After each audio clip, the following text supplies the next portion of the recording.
Oh my goodness. All right, this is the third time I'm trying to record this. First time I muted myself.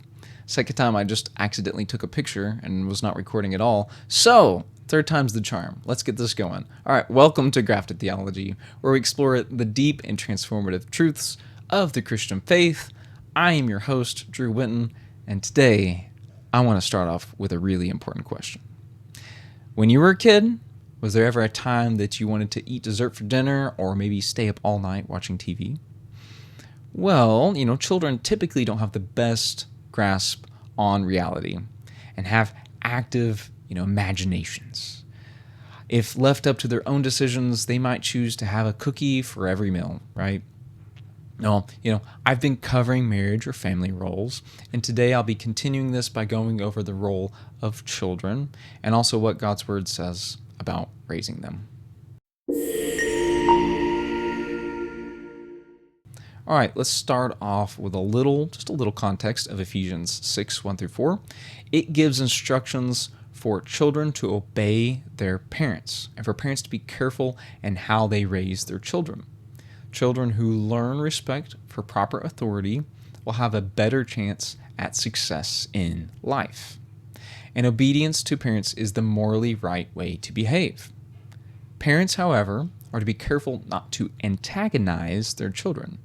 Instead of pushing them towards anger or frustration, Christian parents should give their children loving, God-centered teaching and discipline. Ephesians 6, 1 through 4 says, "Children, obey your parents in the Lord, because this is right. Honor your father and mother, which is the first commandment with a promise, so that it may go well with you and that you may have a long life in the land. Fathers, don't stir up anger in your children, but bring them up in the training and instruction of the Lord." All right, like I've done in the past couple episodes, let's again have some participation here. Who is Paul addressing in this passage? Children and parents. We see that verses 1 through 3 offer a brief set of instructions for children, and then verse 4 is addressing parents, specifically fathers. So we've already covered in the past two episodes the portion that was addressed to wives, husbands, and now we're looking at Scripture's instruction to both children and parents.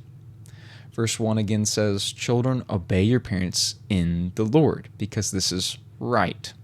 This verse is written to children still living under the authority of their parents, with an emphasis on godly obedience. This is essentially listening to and doing what your parents tell you to do out of love for God, as long as it's nothing immoral. Proverbs 1:8 says, "Listen, my son, to your father's instruction, and don't reject your mother's teaching." So you might ask, why? Why should children obey their parents? Why, as a child, should I obey my parents? Paul simply says here, because this is right. It's the right thing to do.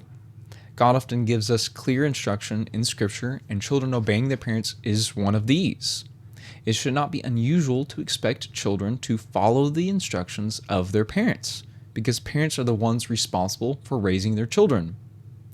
Kids, your parents are responsible for you, and generally have a much better view of what's good and best for you.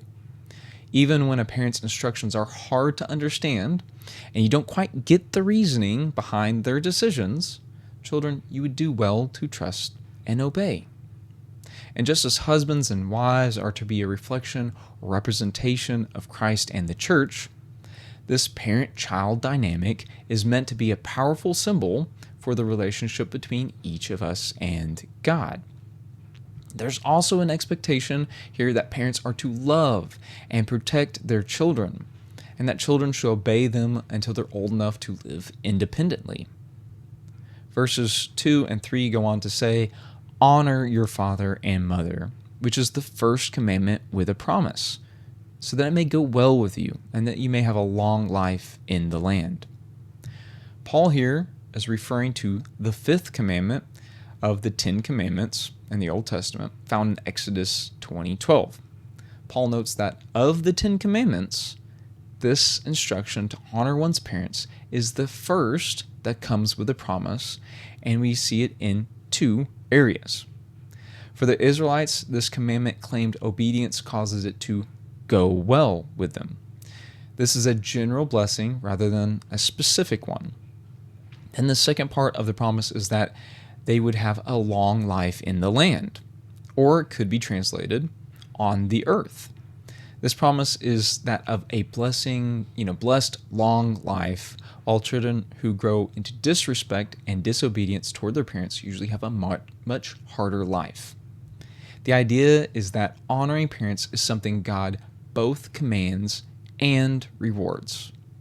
This blessing was originally given to Israel, yet the application of blessing upon those who honor their parents clearly extends to believers today, according to Paul's teaching in verses 1 through 3. Continuing into verse 4, it says, "Fathers, don't stir up anger in your children, but bring them up in the training and instruction of the Lord." So after 3 verses dedicated to how children should obey their parents, one verse is given specifically for fathers. While the father, being the head of the household, is charged with ultimate responsibility for the way the children are raised, in practice, I believe this instruction is meant for both parents and would have been understood that way by Paul's readers. Fathers are commanded not to agitate or irritate their children. The Greek word for that here implies exasperation or frustration. In practice, this means avoiding unfair or cruel behavior or blatant favoritism. Godly fathers are not to push their children towards anger. Anger can sometimes be a healthy emotion, yet often, can often lead to sin. Instead, fathers or parents are given a positive command to bring them up. In other words, Christians are expected to be highly involved in raising their own children. 2 areas are mentioned. First, Paul includes training or discipline, which involves learning self-control and the ability to restrain from personal desires in order to do what is right. Second, Paul adds the instruction, of the Lord. So parents should be involved in teaching their children about God's ways, through both education and example.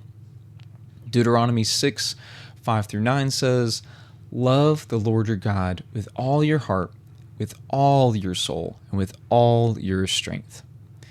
These words that I'm giving you today are to be in your heart. Repeat them to your children. Talk about them when you sit in your house and you walk along the road, when you lie down, and when you get up. Bind them as a sign on your hand. Let them be a symbol on your forehead. Write them on your doorposts of your house and on your city gates. So this is essentially just saying, in all ways and in every way, let this instruction be, and these ways of the Lord be taught to your kids in all areas.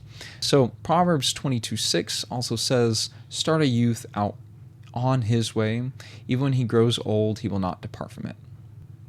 So according to Scripture, a father trains the child he loves, instructs them, and provides for them.